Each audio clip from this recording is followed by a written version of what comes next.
Unajua kula saladi kunaweza kubadilisha afya ya tumbo lako? Sikiliza hii.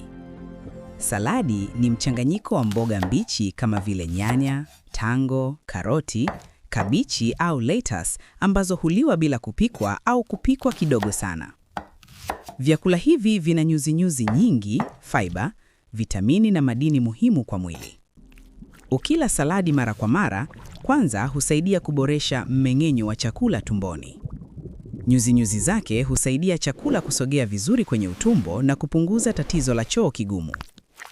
Pili, saladi husaidia kusafisha mfumo wa chakula kwa kusaidia utumbo kufanya kazi vizuri.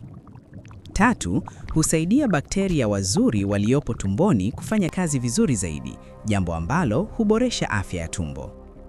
Nne, husaidia kupunguza mafuta mabaya mwilini na kusaidia kudhibiti uzito.